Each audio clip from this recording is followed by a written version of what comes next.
Day 443, training to ride the next biggest wave of my life, and the day has come.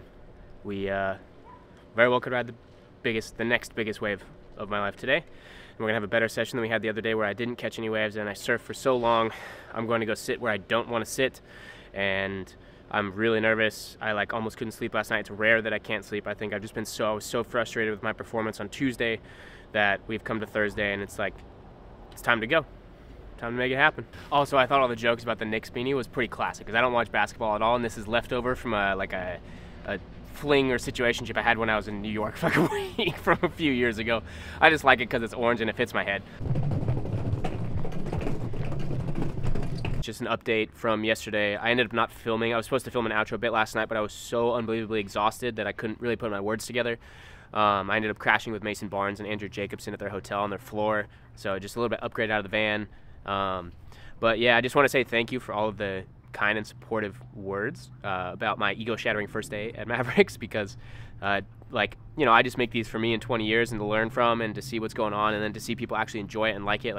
That was my highest performing video in the last, I don't know, 8 months or something, and it's cool to see that people like being real. I'll always be real. I don't give what people think or what people say. It's my own life, my own journey, my own experience, my own learning lesson, and that means the good and the bad. You can't have one without the other, unfortunately. And yeah, things are good. I'm feeling confident the next day. I'll leave that to the imagination and let you guys watch tomorrow. But I just want to say thanks for the support and the kind words, because it does mean a lot. And there's plenty more to come. It's the beginning of the season, and things are gonna go well. I am excited, and I'm not as nervous. Actually, yeah, I'm really scared because I know that I'm gonna go put myself where I don't want to sit. You can't get the wave of your life without putting everything on the line, and that's what I'm gonna go and do. I'm really gonna try and make some money to go to Portugal next week. I was talking to Mason. It seems like there could be some chance to go get some time on a ski out there, go get whipped into a few, and that would be incredible. I am obsessed with Nazaré, wholeheartedly. I love everything about that place, everything about that wave. It's the only place I've ever gone to where it really feels like at home, but we'll worry about that later, because right now we've got the scariest wave in the world to conquer, and we are going to go out and, last year I rode the biggest wave of my life on my 8.9, and this year I'm going to go even bigger. Okay, so I brought the ski out to Mavs. It's really foggy. Just giving it a look. There's no way I'm going to paddle this. It's way too dangerous, but I mean, there's some waves. I'll see if I can film a set. Little capper. Nothing crazy. Oh my gosh. Oh, there it is. There it is. Woohoo! There it is. It's popping through, boys. Woohoo! My B-roll right here. That's what I need. Get it. Hey. Monster. Do I look like a ghost? You look great, dude. Stunning. Put this man on the cover of GQ. Stat. That's what I needed to hear. I always got your back. Jack just got hammered for 30 minutes. Oh, out the back with the chip! I don't know. They got a crazy chip shot. I think they're about to get vaporized though. Oh, fuck! That was JoJo. That was heavy. Yeah. Look at this busted. Yeah, let's go. How is it? It's a few. Yeah, it's wonky, but just wait for them. The crew, dude. Yeah. Let's go. The same as the other day. Less current. Woohoo! Oh my god. That thing was nasty. Oh. Walls underneath here. Who's this? Short. Oh my god. Safety, buddy. Woohoo! How's this section? Yeah.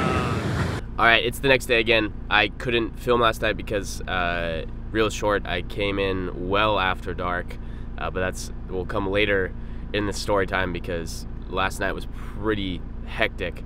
Basically what happened, I paddled out. I had about 45 minutes before the sun was going down. I knew it would be rough and hard to catch a wave, and I was like, I'm just gonna go and I'm gonna send it one, bomb comes, I'll go. That's never been an issue for me. It's more or less just my positioning that I've been trying to improve and figure out, because Maverick's is a very challenging and tricky wave. There's always been politics, there's people you gotta let go, and then, you're jockeying for position, and there's groms that are out there that are trying to do it, and they're just going on stupid waves, and all of that. So I went out with 45 minutes left. Everyone kind of started to trickle out of the lineup because it was you know, getting close to sunset. I went and I sat exactly where I didn't want to the other day because, you know, everyone was getting caught inside, and then that kid broke his leg, and I had it wrong. I think I've been doing a lot of thinking, and I found that my plan and the clear vision of the wave that I had in my head that was going to come to me and that I wanted to catch was not feasible where I was sitting on Tuesday, and that's why I didn't catch any of those waves. Granted, it was really tricky. Like, I've surfed Maverick'S, I don't, like 30, 40 times, maybe more at this point, and gotten tons and tons of waves out there.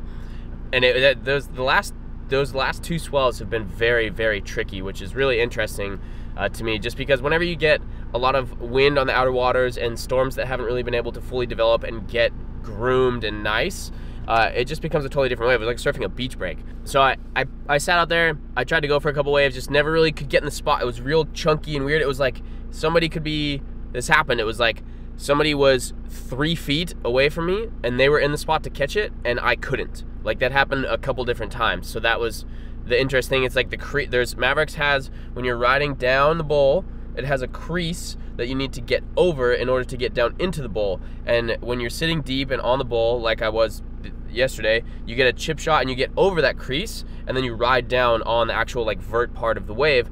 And, like, because there was so much residual chop and chunk, that ramp, that takeoff was like 18 inches wide. It was like it either came to you or it didn't. So that was, you know, a challenging afternoon. You know, I ran safety for most of the day. I did a bunch of pickups. That was fun. One of our buddies that came, he went over the falls, and it was it was his first time out there. He just got obliterated. Like, it looked like he saw God for a second when I went to pick him up. And then he fell off the back of the sled as I was riding away. I wish I had the GoPro going, but it was just, I saw him go, and I was like, all right, let's do this. So I went to get him, and then Drake, our other water safety, ended up going and getting him. And yeah, things were great. You know, 45 minutes, I didn't get a wave. And right at sunset, a fucking monster wave came in. A set 15 feet, I don't know, bigger than everything else that came in. It was like me and one other guy, or maybe 2 other people that were out there. And I was actually paddling to the ski because it was so dark that, like, it was dark. The moonlight was shimmering on the water. And I was paddling back to the ski, and then Parker, who's driving it, says, I gotta go, and dipped. And then I started paddling back to the bowl because the set was coming. I saw a set coming, and I have really bad vision, and my low light vision is horrendous because I have astigmatism. So my judgment in those moments is really tough, and that's part of the reason why I was going in. And I sat there, and I was like, I'm just gonna hold my ground, because at Maverick'S, if you hold your ground, it's rare that you get caught inside. But I went over this little lump, and that wave was so big. Oh my God, I haven't seen a wave that big in a long, long time. Like, I mean, it was just the outlier. Like, bar none, there was no other wave that came even close, no other set. There was 2 waves in that set. I start scratching. I'm scratching, and I'm jetting way, way out the back. And I'm like, holy shit, I think I'm actually gonna get caught inside by this thing. And I swim through, and I, like, held my board, because if you can swim through and punch your board through, you might get lucky, because if you let your board go, there's a better chance that you're gonna get drug over the falls.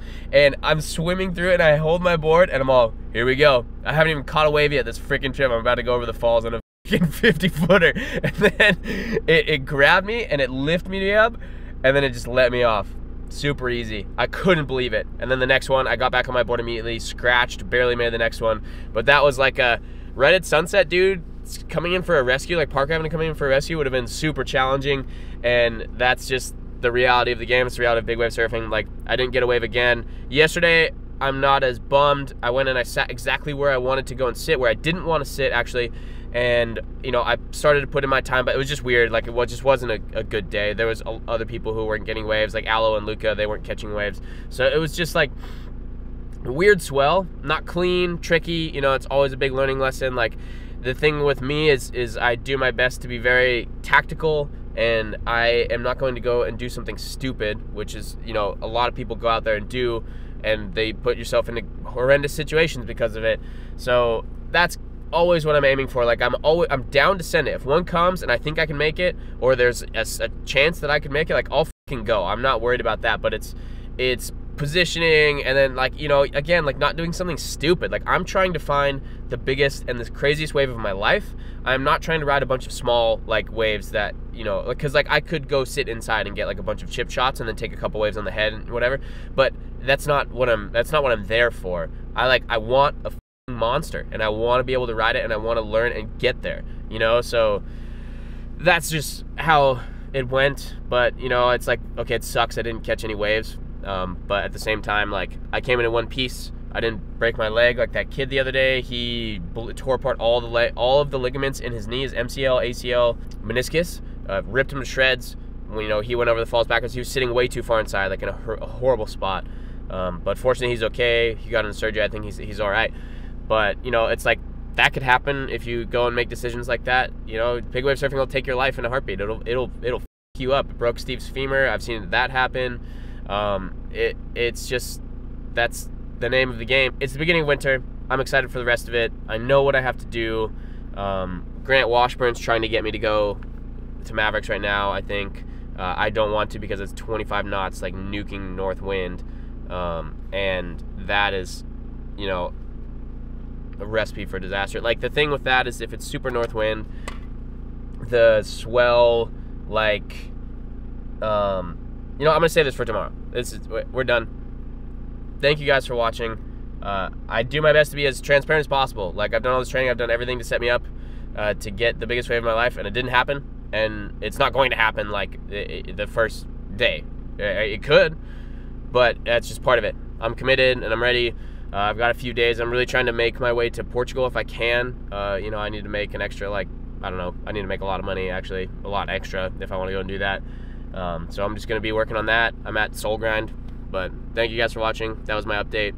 We got in well after dark. I was cold as hell, but, you know, last night we got to hang out with, last night at OPL, it was like Francisco Porchella, Steve, Ben Andrews, Kurt Myers from Power Lines, Grant Washburn, Eric Nicholson, like everyone that it was just like so crazy to me to be part of this crew that years and years ago I was like, oh my gosh, like those are like the craziest and the baddest motherfuckers on the planet, and I would love to be able to like go sit with them one day and be cool with them. And then it's crazy now to be like, have them as like friends and be a part of like this like big wave adventure and journey. It's super special, and it's just a crazy like look back and think about how far I've come, basically. You know, it's like even though I didn't get away, it's like everyone was like, they're like, well, you might not have gotten away, but you didn't do something stupid, you know, and that's huge. So yeah, whatever. I mean, it's an ego shatter, but the ego's got to die before you can come back alive again, so might as well keep it going. But it's gonna be another beautiful day. I'll check in with you guys tomorrow.